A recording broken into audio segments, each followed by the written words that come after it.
Okay, we're continuing with Shakespeare's quote. This is part number 5. First, some lines from King Lear. In jest, there is truth. Everybody knows that.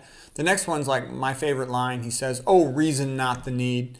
When his daughters, his thankless daughters, took away his courtiers and told him that an old man like him doesn't need them. So King Lear had screwed up. He basically trusted the lying daughters, and he didn't trust Cordelia, okay, the one who actually loved him and meant right by him. Okay, a couple lines from Julius Caesar. By the way, Dante really hated Cassius and Brutus because they had killed Julius Caesar, and he felt that he was the great hope for Rome. So that's why he punished them so severely in the Divine Comedy, the Inferno chapter. All right, here's a line from the Mark Antony speech after the death of Julius Caesar. He said, "I come to bury Caesar, not to praise him.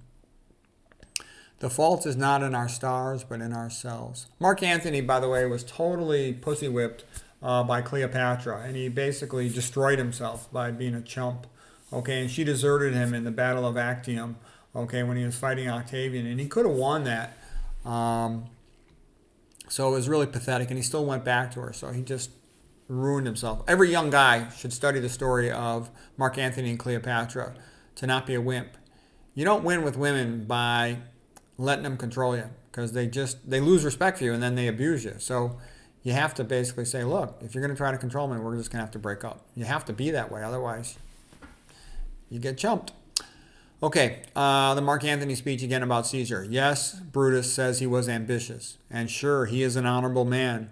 You all did love him once, and not without cause. What cause withholds you then to mourn for him? My heart is in the coffin there with Caesar, and I must pause till it come back to me. So yeah, that was a great speech. He got the crowd to take his side and go against Brutus and Cassius. Okay, he continues on just by sort of repeating it, the sarcasm. But Brutus says he was ambitious, and Brutus is an honorable man. Yet Brutus says he was ambitious, and Brutus is an honorable man. Okay, he kept repeating that to let the sarcasm sink in with the audience, with the plebeians.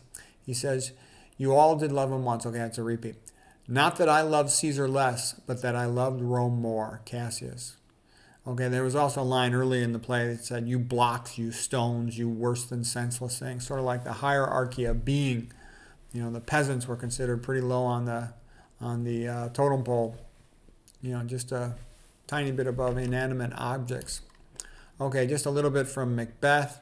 So Macbeth was actually a historical event in Scotland around 1040 AD. Scotland then was called Caledonia. Scotland, by the way, had never been conquered by Rome. The old Scottish Celts were pretty tough, the Highlanders.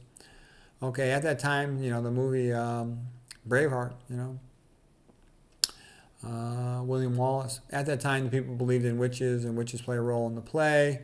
Macbeth's wife talked him into bumping off the king, Duncan, who was actually a good man who had trusted Macbeth. Afterwards, they couldn't handle the psychological consequences, and they were later replaced by a guy named Macduff. Anyways, there's a few lines that are memorable.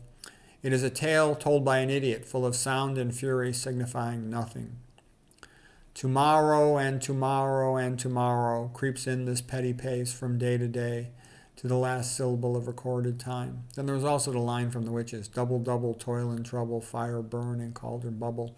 Okay, so that's it for Shakespeare quotes for today. Hope you found those helpful.